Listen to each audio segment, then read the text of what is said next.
হাওর ট্যুরিজমটা এমন অনিয়ন্ত্রিত হয়ে যাওয়ার তো কথা ছিল না, স্থানীয় পর্যায়ে তো প্রশাসন কাজ করে। তো যাই হোক, আমাদের এখন হাওর অধিদপ্তরের যিনি ভারপ্রাপ্ত ডিজি আছেন তাকে আমি পাঠিয়েছিলাম। স্থানীয় প্রশাসনের সাথে কথা বলে আমরা একটা সুরক্ষা আদেশ, পানি আইনের অধীনে আজ পর্যন্ত কোথাও কোনো কাজ হয়নি, 2013 সালের পানি আইন, সেখানে সুরক্ষা আদেশ দেওয়ার বিধান আছে। তো আমরা হাওরের ট্যুরিজম নিয়ন্ত্রণে সুরক্ষা আদেশের খসড়াটা প্রস্তুত করছি এবং আশা করি এটা চূড়ান্ত করে দেবো। দেখেন, হাওরের বাস্তবতাটা এমন, মানুষ যদি না দেখে সে ওটাকে তো উপলব্ধি করতে পারবে না, কাজে মানুষ দেখুক, কিন্তু একটা তো সীমা থাকতে হবে। একই মানুষ প্রতিবার যাবে, অন্য মানুষেরা যাবে না। হাওরের ট্যুরিজমের ক্যাপাসিটি কত, কয়টা হাউস বোট আপনি এলাও করতে পারেন, হাউস বোট কোথায় যাবে কোথায় যাবে না।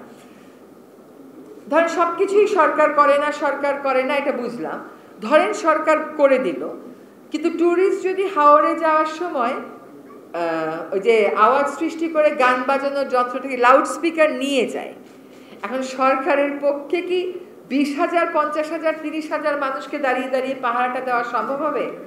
ফলে এইবার যে সুরক্ষা আদেশটা আমরা করছি, পানি আইনের অধীনে এই পর্যন্ত কোনো কাজ হয়নি, কোনো মিটিংও হয়নি। 2013 সালের আইন, এটা 2025 সাল, কোনো মিটিংও আমরা এখনো করা হয়নি, সেটাও করার উদ্যোগ দিচ্ছি। সুরক্ষা আদেশ আমরা একটা ড্রাফট করছি, যেখানে আসলে আমরা এই কথাগুলো বলে দেব যে ট্যুরিস্ট কি করতে পারবে এবং কি করতে পারবে না। বলে তো দিলাম, তারপরে কি হবে?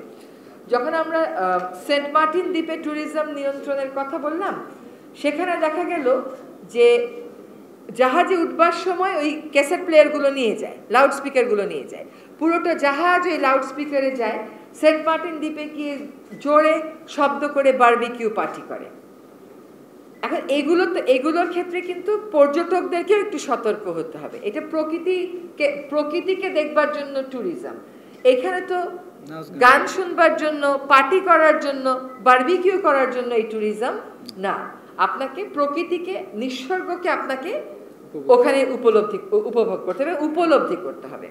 এখন যে ট্যুরিজমটা চলছে, এটা তো ইকো ট্যুরিজম আপনি কোনোভাবেই বলতে পারতেছেন না।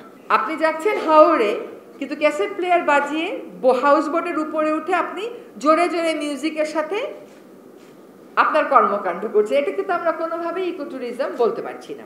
যেই পয়েন্ট থেকে হাওরে হাউস বোটে ওরা আমাদের ট্যুরিস্টরা ওঠে, সেখান থেকেই আমরা আসলে হাউস বোটগুলোর উপরে একটা নিয়ন্ত্রণ আনতে পারি। সেখানেই আমাদের মনিটরিংটা বাড়াতে হবে, সেখানে জেলা প্রশাসনেরও লোক থাকবে, সেখানে আমাদের হাওর বোর্ডেরও লোক থাকবে, সেখানে অন্যান্য প্রযোজ্য সংস্থার, এবং প্রয়োজনে আমরা ভলান্টিয়ারও নিব, যে ভলান্টিয়াররা দাঁড়িয়ে বলবে যে আপনি একটা প্লাস্টিকের প্লেট আপনি দেখলেন হাওরের উপর ভাসতেছে, আপনি যেখানে যান বাংলাদেশে সেখানেই এরকম, আপনি বরিশালের লঞ্চ রুটে দেখবেন কি পরিমাণ সিঙ্গেল ইউজ প্লাস্টিক নিয়ে যায়। এবার এই 2টা ঈদে আমরা কিন্তু লঞ্চ ঘাটগুলোতে পরিবেশ অধিদপ্তর এবং জেলা প্রশাসনের লোক রেখেছিলাম, যাত্রীদের কাছ থেকে সিঙ্গেল ইউজ প্লাস্টিকগুলো সরিয়ে আমরা বিকল্পগুলো দিতে পারি। আমরা বিকল্প নিয়েও গেছিলাম এবং সেগুলো আমরা বিনামূল্যে যাত্রীদের কাছে সরবরাহ করেছি। সো আমরা হয়তো নিয়ন্ত্রণ দিলাম, কিন্তু নিয়ন্ত্রণটা বাস্তবায়নের জন্য এন্ট্রি পয়েন্টগুলোতে এবং যেখানে যাত্রীরা নামে, এই 2টা পয়েন্টে আসলে আমাদের তদারকিটা বাড়াতে হবে। এবং সেখানে আমার লোকবলের খুবই অভাব, ডিসিরও লোকবলের খুবই অভাব, কিন্তু সকলে মিলে যদি একত্রিতভাবে কাজ করি এবং ভলান্টিয়াররা যদি এগিয়ে আসে, তাহলে আমি মনে করি যে এটা নিয়ন্ত্রণ করা সম্ভব। এলো খবরের কাগজ, নিখাত, নির্ভীক, নিরপেক্ষ।